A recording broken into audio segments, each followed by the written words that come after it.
నమస్కారం, Jyotiba TV news కి స్వాగతం. హెడ్లైన్స్ చూద్దాం.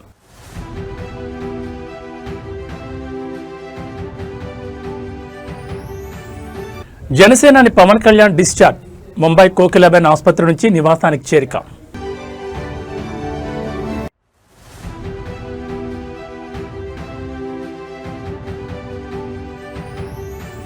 గోదావరి జిల్లాలో వైఎస్ జగన్ పర్యటన. ఆక్వా సంక్షోభంపై భీమవరంలో కీలక ముఖాముఖి.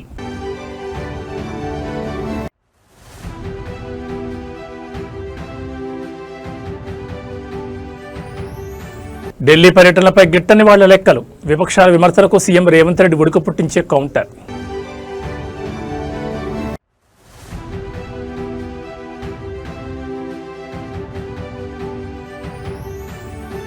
ఆదిలాబాద్ సీసీఏ ఫ్యాక్టరీ పునరుద్ధరణ లక్ష్యం. ఢిల్లీ వేదికగా బీఆర్ఎస్ ముందడుగు. ముంబైలోని ప్రముఖ కోకిలాబెన్ ధీరుభాయ్ అంబానీ ఆసుపత్రి నుంచి పవన్ కళ్యాణ్ డిశ్చార్జ్ అయ్యారు. ఈ నెల 10వ తేదీన ఆయన తన 2 భుజాలకు అత్యంత కీలకమైన శస్త్రచికిత్స చేయించుకున్న సంగతి తెలిసిందే. సర్జరీ అనంతరం వైద్యుల పర్యవేక్షణలో 4 రోజుల పాటు పూర్తి విశ్రాంతి తీసుకున్న ఆయన తాజాగా కోలుకుని తన నివాసానికి చేరుకున్నారు. పవన్ కళ్యాణ్ గత కొంతకాలంగా భుజాల నొప్పితో ఇబ్బంది పడుతున్నారు. ఈ క్రమంలోనే ముంబైలోని కోకిలాబెన్ ధీరుభాయ్ అంబానీ ఆసుపత్రిలో చేరిన ఆయనకు నిపుణులైన వైద్య బృందం ఈ నెల 10న 2 భుజాలకు సర్జరీని విజయవంతంగా పూర్తి చేసింది. శస్త్రచికిత్స అనంతరం ఆయన ఆరోగ్యం క్రమంగా మెరుగుపడడంతో బుధవారం ఉదయం ఆసుపత్రి వర్గాలు ఆయన్ను డిశ్చార్జ్ చేశాయి. గత ఎన్నికల ప్రచార సమయం నుండి ఎడతెరిపి లేకుండా రాష్ట్ర వ్యాప్తంగా పర్యటిస్తూ భుజాల నొప్పితో తీవ్రంగా బాధపడుతున్న ప్రజాక్షేత్రంలో పవన్ కళ్యాణ్ పడ్డ కష్టాన్ని గుర్తు చేసుకుంటూ ఆయన త్వరగా కోలుకోవాలని కూటమి శ్రేణులు, జన సైనికులు పెద్ద ఎత్తున పూజలు నిర్వహించారు. ప్రస్తుతం నివాసానికి చేరుకున్న డిప్యూటీ సీఎం వైద్యుల సూచనల మేరకు మరికొన్ని రోజుల పాటు పూర్తిగా విశ్రాంతి తీసుకోనున్నారు. ఆ తర్వాత ఆయన తిరిగి అమరావతిలో తన అధికారిక అడ్మినిస్ట్రేటివ్ బాధ్యతలను స్వీకరించనున్నట్లు క్యాంప్ ఆఫీస్ వర్గాలు వెల్లడించాయి. ఆంధ్రప్రదేశ్ రాష్ట్రంలో రాజకీయ సమీకరణాలు మరియు క్షేత్రస్థాయి ప్రజా పోరాటాలు ఒక్కసారిగా వేడెక్కాయి. వైఎస్ఆర్ కాంగ్రెస్ పార్టీ అధినేత మాజీ ముఖ్యమంత్రి వైఎస్ జగన్మోహన్ రెడ్డి ఉమ్మడి గోదావరి జిల్లాల పర్యటనకు బయలుదేరి వెళ్లారు. పశ్చిమ గోదావరి జిల్లా భీమవరంలో ఆయన అడుగుపెట్టనున్నారు. ప్రస్తుత కూటమి ప్రభుత్వ హయాంలో తీవ్ర ఇబ్బందులు ఎదుర్కొన్న ఆక్వా రంగానికి అండగా నిలిచేందుకు ఆక్వా రైతులు, రైతు సంఘాల నేతలతో వైఎస్ జగన్ ముఖాముఖి కానున్నారు. అనంతరం కాపు సామాజిక వర్గ అగ్రనేత మాజీ మంత్రి ముద్రగడ పద్మనాభం హఠాన్ మరణం తీవ్ర దిగ్భ్రాంతికి గురిచేయడంతో కాకినాడ జిల్లా కిర్లంపూడికి వెళ్లి ఆయన పార్థివ దేహానికి నివాళులర్పించనున్నారు. భీమవరం పరిసర ప్రాంతాల్లో ఇన్పుట్ ఖర్చులు పెరిగిపోవడం, మద్దతు ధర లభించకపోవడంతో ఆక్వా రైతులు సంక్షోభంలో కోరుకుపోయారు. ఈ నేపథ్యంలో రైతు సంఘాల ప్రతినిధులతో వైఎస్ జగన్ భేటీ అయి అసెంబ్లీ లోపల మరియు వెలుపల ప్రభుత్వంపై ఒత్తిడి తెచ్చేందుకు కార్యాచరణ రూపొందించనున్నారు. పగలు రాత్రి చెరువుల వద్ద శ్రమిస్తూ కరెంటు ఛార్జీల భారం మరియు దళార్ల దోపిడీతో ఆక్వా రైతాంగం పడ్డ కష్టాన్ని ప్రత్యక్షంగా విని వారి తరపున పోరాడేందుకు ఈ సమావేశాన్ని ఏర్పాటు చేశారు. భీమవరం భేటీ ముగిసిన వెంటనే వైఎస్ జగన్ నేరుగా కిర్లంపూడికి పయనం కానున్నారు. ఇటీవల కన్నుమూసిన కాపు ఉద్యమ ధృవతార ముద్రగడ పద్మనాభం కుటుంబ సభ్యులను పరామర్శించి ఆయన భౌతికాయానికి నివాళులర్పించేందుకు వైసీపీ అగ్రనాయకత్వం ఇప్పటికే కిర్లంపూడిలో ఏర్పాట్లు పూర్తి చేసింది.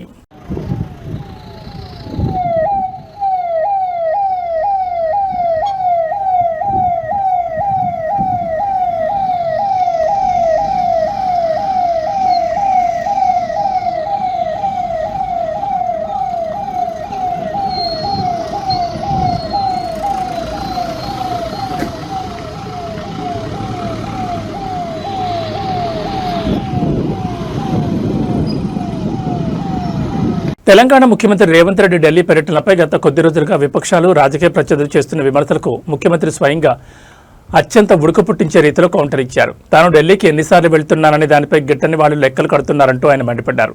తాను ఎన్నిసార్లు హస్తినకు వెళ్లినా అది కేవలం తెలంగాణ ప్రజల హక్కుల సాధన కోసమేనని, రాష్ట్ర సమగ్రాభివృద్ధి కోసమేనని సీఎం రేవంత్ రెడ్డి స్పష్టం చేశారు. తెలంగాణలో కాంగ్రెస్ ప్రభుత్వం ఏర్పడినప్పటి నుంచి ముఖ్యమంత్రి రేవంత్ రెడ్డి తరచూ ఢిల్లీ పర్యటనలు చేయడంపై ప్రతిపక్షాలు, రాజకీయ విమర్శలు గుప్పిస్తున్నాయి. దీనిపై స్పందించిన ముఖ్యమంత్రి రాష్ట్ర హక్కులను సాధించేందుకు, విభజన హామీల నిధులను రాబట్టేందుకు తాము నిరంతరం శ్రమిస్తున్నామని తెలిపారు. తెలంగాణకు రావాల్సిన కేంద్ర నిధులు, పెండింగ్ ప్రాజెక్టుల మంజూరు కోసం రాష్ట్ర ప్రజలు పడ్డ కష్టాన్ని తీర్చడమే ధ్యేయంగా కేంద్ర పెద్దలను కలవడానికి వెళ్తుంటే దాన్ని రాజకీయ రంగు పూసి గిట్టని వాళ్ళు లెక్కలు వేయడం వారి సంకుచిత మనస్తత్వానికి నిదర్శనమని మండిపడ్డారు. రాష్ట్ర ప్రయోజనాల విషయంలో తాము ఎక్కడా రాజీ పడబోమని, ఎన్ని విమర్శలుచ్చినా ప్రజా సంక్షేమం కోసమే తన ప్రయాణాలు సాగుతాయని తేల్చి చెప్పారు. ముఖ్యమంత్రి రేవంత్ రెడ్డి ఈ తాజా స్టేట్మెంట్ విపక్షాల విమర్శలకు గట్టి బ్రేక్ వేసినట్లయింది. కేంద్ర నిధుల సాధనలో రాబోయే రోజుల్లో ఎలాంటి పురోగతి కనిపిస్తుందో మరియు ప్రతిపక్షాలు దీనిపై ఎలా స్పందిస్తాయో వేచి చూడాలి. కొంతమంది తిట్టినోళ్ళు, కొంతమంది సరిపోయిన వాళ్ళు పదే పదే ముఖ్యమంత్రి గారు ఢిల్లీ ప్రయాణం చేస్తున్నారు, ఇన్నిసార్లు వెళ్ళిండ్రు, అన్నిసార్లు వెళ్ళిండ్రు అని లెక్కలు చెప్తున్నారు. ఏది వచ్చినా ప్రజల కోసమే పనిచేస్తున్నాం. నిన్న మేము తెలంగాణ రాష్ట్రంలో ఉండే అన్ని పార్టీల ఎంపీలను పిలిచి మేము పవర్ పాయింట్ ప్రజెంటేషన్ ఇచ్చినాం. కేంద్ర ప్రభుత్వంతో తెచ్చుకోవాల్సిన అనుమతులు గాని నిధులు గాని వాటికి సంబంధించిన సమాచారాన్ని అందించిన స్పష్టంగా చెప్పినాం. అభివృద్ధి జరిగేటప్పుడు రాజకీయాలు లేవు. రాజకీయాలు అనేవి ఎన్నికలు వచ్చినప్పుడు ఎవరి ప్రయత్నం వాళ్ళు చేసుకుంటారు, వాళ్ళ ప్రయత్నం వాళ్ళు చేసుకుంటారు, మా ప్రయత్నం తెలంగాణ పారిశ్రామిక రంగానికి మరియు ఉమ్మడి ఆదిలాబాద్ జిల్లా వెనుకబడిన ప్రాంతాల ఉపాధి అవకాశాలకు ఊతమిచ్చే ఒక ఉమ్మడి లక్ష్యంతో భారత రాష్ట్ర సమితి హస్తిన వేదికగా ముందడుగు వేసింది. BRS working president Kalvakuntla Taraka Ramarao నేతృత్వంలోని ఒక ప్రత్యేక బృందం ఢిల్లీకి బయలుదేరి వెళ్లింది. ఆదిలాబాద్ జిల్లాలోని సిమెంట్ కార్పొరేషన్ ఆఫ్ ఇండియా ఫ్యాక్టరీని తక్షణమే పునరుద్ధరించాలని కోరుతూ కేంద్ర భారీ పరిశ్రమలు ఉక్కు శాఖ మంత్రి హెచ్డి కుమారస్వామితో ఈ బృందం కాసేపట్లో అత్యంత కీలకమైన సమావేశం కానుంది. కేటీఆర్ తో పాటు ఈ ప్రతినిధి బృందంలో BRS Rajya Sabha MP Vaddiraju Ravichandra, Khanapur BRS party అధ్యక్షుడు జాన్సన్ నాయక్ మరియు సీసీఐ సాధన సమితి ముఖ్య నాయకులు ఉన్నారు. ఆదిలాబాద్ లో మూతపడిన సీసీఐ యూనిట్ తెరిపించడం ద్వారా స్థానికంగా ఉన్న వేలాది మంది నిరుద్యోగ యువతకు ఉపాధి లభిస్తుందని, దీనిపై కేంద్రం సానుకూల నిర్ణయం తీసుకోవాలని ఈ బృందం ఒత్తిడి తీసుకురానుంది. ఫ్యాక్టరీ మూతపడి దశాబ్దాలు గడుస్తున్నా ఉపాధి లేక వలసలు పోతూ ఆదిలాబాద్ పారిశ్రామిక కార్మికులు మరియు నిరుద్యోగులు పడ్డ కష్టాన్ని పూర్తిగా ముగించడమే ధ్యేయంగా గతంలోనూ తాము అనేకసార్లు కేంద్రానికి లేఖలు రాస్తామని కేటీఆర్ గుర్తు చేశారు. కొత్తగా బాధ్యతలు స్వీకరించిన కేంద్ర మంత్రి కుమారస్వామితో ఈ పారిశ్రామిక పునరుద్ధరణ ప్యాకేజీపై చర్చించిన అనంతరం ఢిల్లీలోని నిర్వహించే జాతీయ మీడియా సమావేశంలో కేటీఆర్ పాల్గొని కేంద్రంపై రాష్ట్ర డిమాండ్లను మరింత బలంగా వినిపించనున్నారు. అంతర్జాతీయ వాణిజ్య రంగంలో అమెరికా తీసుకున్న ఒక వ్యూహాత్మక నిర్ణయం ఇప్పుడు ప్రపంచవ్యాప్తంగా హాట్ టాపిక్ గా మారింది. రష్యా నుంచి ఆయిల్ మరియు గ్యాస్ కొనుగోలు చేసే దేశాలపై అత్యంత భారీగా టారిఫ్స్ విధించాలన్న తన పాత ప్రతిపాదనలో అమెరికా ప్రభుత్వం కీలక సడలింపులు చేసింది. గత 2025 ఏప్రిల్లో రష్యా ఇంధన దిగుమతులపై ఏకంగా 500% టారిఫ్స్ విధించాలని ప్రతిపాదించిన అమెరికా అంతర్జాతీయ మార్కెట్ ఒత్తిళ్ల నేపథ్యంలో తాజాగా ఆ బాధను 100% కుదించింది. అమెరికా తీసుకొస్తున్న ఈ కొత్త బిల్లు అమల్లోకి వస్తే రష్యా నుంచి అత్యధికంగా ఆయిల్ కొనుగోలు చేసే టాప్ దిగుమతిదారులైన భారత్, చైనా, స్లోవేకియా, హంగరీ మరియు అజర్బైజాన్ దేశాలకు గరిష్టంగా 100% వరకు మాత్రమే టారిఫ్స్ వర్తించనున్నాయి. ఇది మునుపటి 500% ప్రతిపాదనతో పోలిస్తే చాలా తక్కువని చెప్పాలి. అంతేకాకుండా తమ మొత్తం ఇంధన అవసరాల్లో రష్యా నుంచి 15% కంటే తక్కువ దిగుమతి చేసుకునే చిన్న దేశాలకు ఈ టారిఫ్స్ నుండి అమెరికా పూర్తి మినహాయింపు ఇచ్చింది. అంతర్జాతీయంగా చమురు ధరలు పెరిగినప్పుడు గ్లోబల్ ఆంక్షల భయంతో రష్యా నుండి తక్కువ ధరకు వచ్చే క్రూడ్ ఆయిల్ కొనుగోలు ప్రక్రియను బ్యాలెన్స్ చేయలేక భారత్ వంటి దేశాల ట్రేడ్ డెస్క్లు పడ్డ కష్టాన్ని ఈ తాజా యుఎస్ సడలింపు గణనీయంగా తగ్గించనుంది. రాబోయే ఆగస్టు నాటికి అమెరికా ఈ బిల్లును అధికారికంగా పాస్ చేసే అవకాశం ఉందని విదేశాంగ వర్గాలు అంచనా వేస్తున్నాయి. దీనివల్ల గ్లోబల్ సప్లై చైన్లో ఎలాంటి ఆటంకాలు లేకుండా భారతదేశం తన ఇంధన భద్రతను మరింత బలోపేతం చేసుకునే అవకాశం ఉంది. ఆంధ్రప్రదేశ్ రాష్ట్రంలో ఉచిత ఇసుక విధానం అమల్లో ఉందని ప్రభుత్వం చెబుతున్న క్షేత్రస్థాయిలో మాత్రం అధికార పార్టీ నేతల ఇసుక దోపిడీ అడ్డం లేకుండా సాగుతోందని ఆరోపణలు వెలువెత్తున్నాయి. ఉమ్మడి అనంతపురం జిల్లా కళ్యాణదుర్గం టీడీపీ శాసనసభ్యులు అమ్మెల్యేని సురేంద్రబాబు ఇసుక దందాను స్థానిక ప్రజలు రెడ్ హ్యాండ్గా పట్టుకోవడం ఇప్పుడు రాష్ట్ర రాజకీయాల్లో పెను సంచలనంగా మారింది. కంబదూరు మండలం రాళ్ల అనంతపురం పరిధిలో ఇసుకను అక్రమంగా రవాణా చేస్తున్న 5 భారీ టిప్పర్లను స్థానికులు అడ్డుకున్నారు. ఈ టిప్పర్లు నేరుగా టీడీపీ ఎమ్మెల్యే అమ్మెల్యేని సురేంద్రబాబుకు చెందిన ఎస్ఆర్ కన్స్ట్రక్షన్ సంస్థకు కావడంతో స్థానిక ముఠాలు అధికారుల తీరుపై ప్రజలు తీవ్ర ఆగ్రహం వ్యక్తం చేస్తున్నారు. రాళ్ల అనంతపురం గ్రామం గుండా అర్ధరాత్రి వేళల్లో ఎలాంటి అనుమతులు లేకుండా ఇసుకను తరలిస్తున్న 5 టిప్పర్లను గ్రామస్తులు ప్రాణాలకు తెగించి అడ్డుకున్నారు. సదరు వాహనాలు ఎమ్మెల్యే అమ్మెల్యేని సురేంద్రబాబు సొంత సంస్థవని తేలడంతో స్థానికులు పోలీసులకు సమాచారం అందించారు. అయితే టిప్పర్లు అధికార పార్టీ శాసనసభ్యుడు కావడంతో కంబదూరు పోలీసులు కేసు నమోదు చేయడానికి వెనుకాడుతున్నారని, చట్టాన్ని తొంగలు తొక్కుతున్నారంటూ సర్వత్రా విమర్శలు వ్యక్తమవుతున్నాయి. పగలు రాత్రి తేడా లేకుండా తమ గ్రామ సహజ వనరులైన ఇసుకను దోచుకుంటూ భారీ వాహనాలతో రోడ్లను ధ్వంసం చేస్తుంటే స్థానిక రైతాంగం మరియు ప్రజలు పడ్డ కష్టాన్ని పూర్తిగా నిర్లక్ష్యం చేస్తూ పోలీసులు వ్యవహరిస్తున్న తీరుపై తీవ్ర నిరసనలు వ్యక్తమవుతున్నాయి. చట్టం అందరికీ ఒకటేనని చెప్పే కూటమి ప్రభుత్వం తమ స్వంత ఎమ్మెల్యే అక్రమ మైనింగ్ పాల్పడుతుంటే ఎందుకు చర్యలు తీసుకోవడం లేదని విపక్షాలు మరియు ప్రజా సంఘాలు కంబదూరు పోలీస్ స్టేషన్ వేదికగా ప్రశ్నిస్తున్నాయి.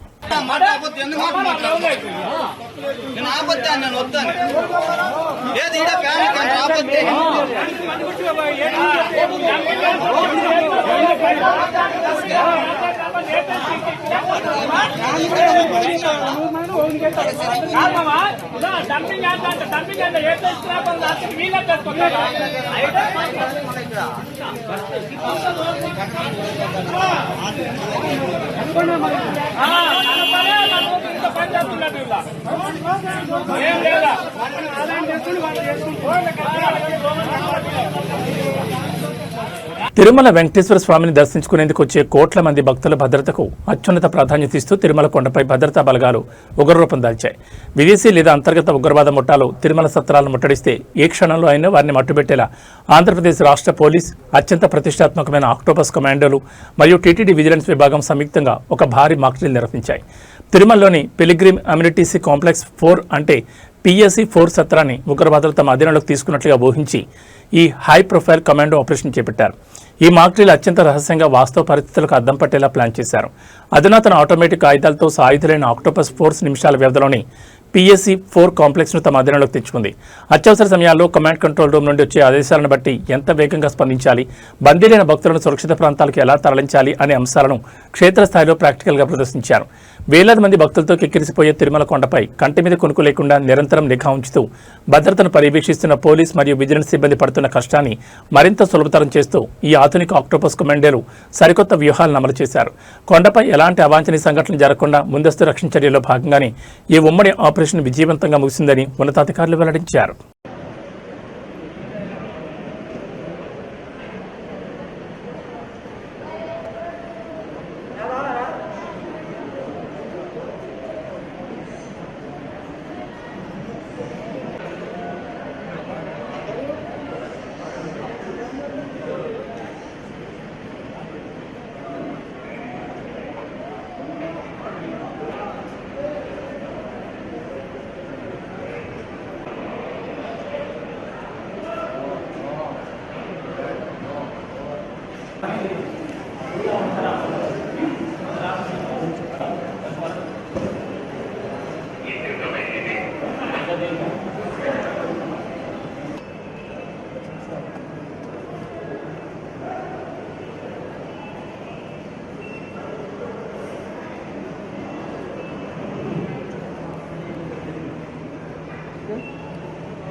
మంచిర్యాల జిల్లా చెన్నూరు నియోజకవర్గ పరిధిలోని మహాత్మా జ్యోతిబా పూలే గురుకుల పాఠశాల మరియు జూనియర్ కాలేజీలో తీవ్ర కలకలం చోటు చేసుకుంది.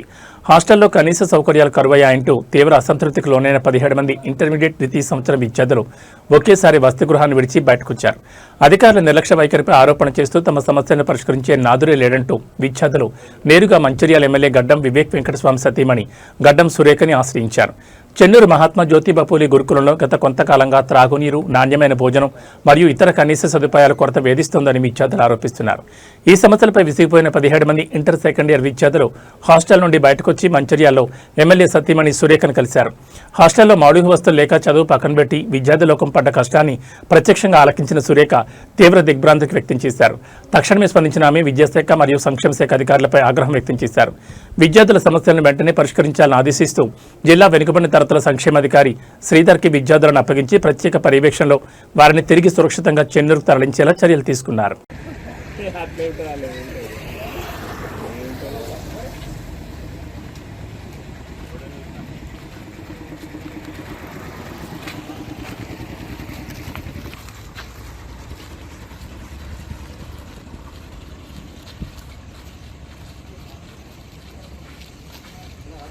నిజామాబాద్ జిల్లా బాల్కొండ నియోజకవర్గంలో రాజకీయ ముఖ చిత్రం ఒక్కసారిగా వేడెక్కింది. కాంగ్రెస్ ప్రభుత్వ వైఖరికి నిరసనగా మాజీ మంత్రి బాల్కొండ ఎమ్మెల్యే వేముల ప్రశాంత్ రెడ్డి తలపెట్టిన నిరాహార దీక్షను భగ్నం చేసేందుకు పోలీసులు తెల్లవారుజాము నుంచే ఉక్కుపాదం మోపారు.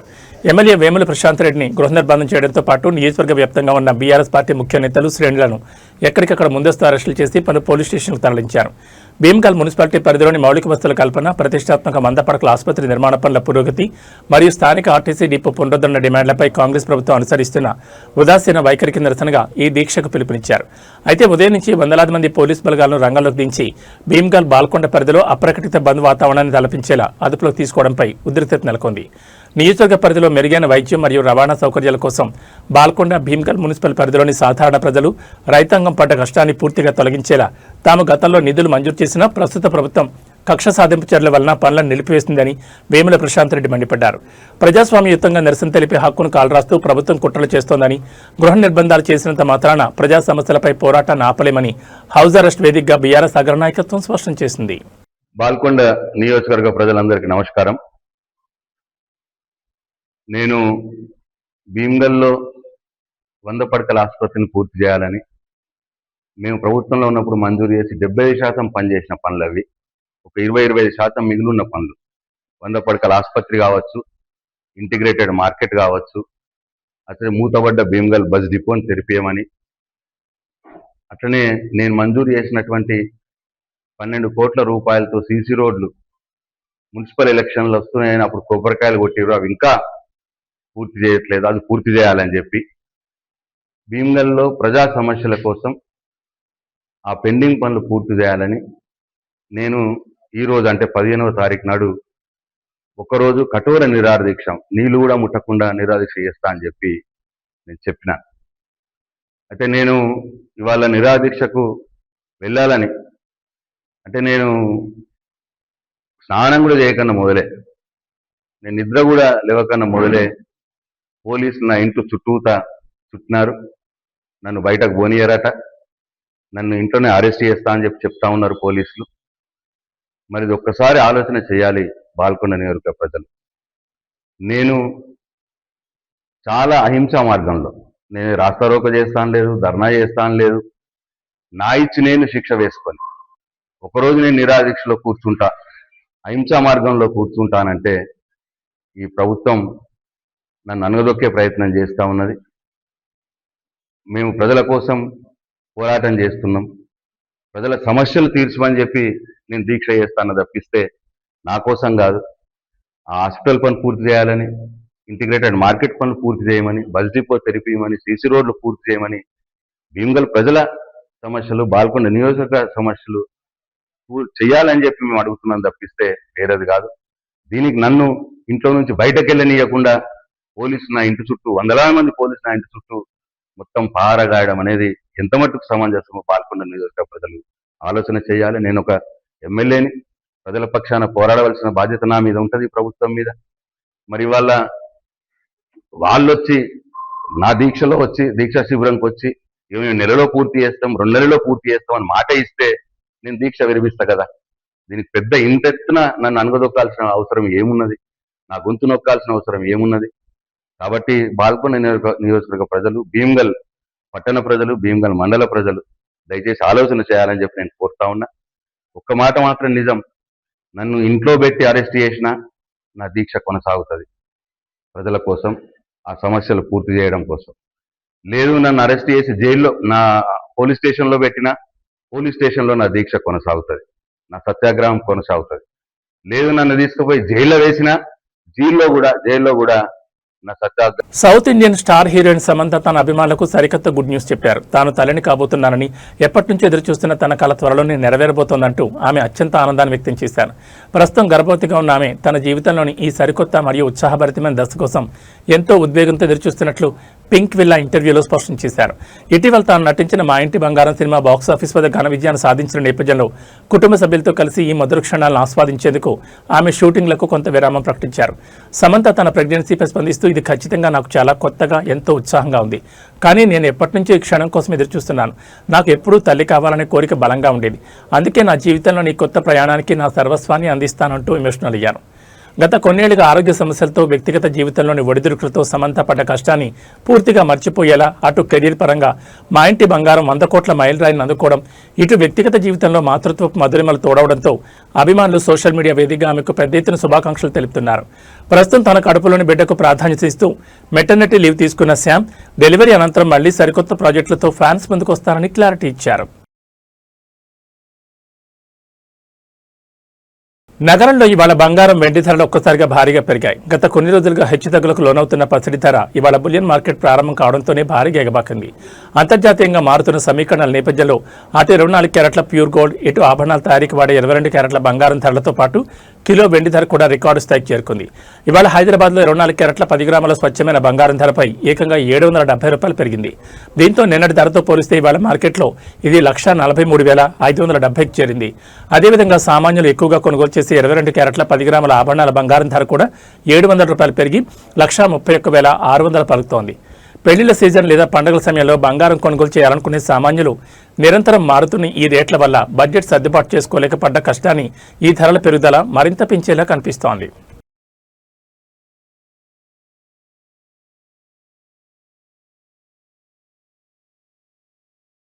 ఆంధ్రప్రదేశ్ రాష్ట్ర ప్రజలకు, ముఖ్యంగా సామాన్య మరియు మధ్యతరగతి కుటుంబాలకు ఇంధన శాఖ నుండి ఒక అత్యంత అద్భుతమైన శుభవార్త అందుతోంది.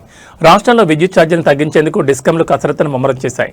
గత ఏడాది వినియోగదారులపై భారం పడకుండా యూనిట్కు 13 పైసలు తగ్గించిన తరహాలోని ఇప్పుడు మరోసారి యూనిట్కు 13 పైసల మేర కరెంట్ ఛార్జీలను తగ్గించేందుకు ప్రతిపాదనలు సిద్ధమయ్యాయి.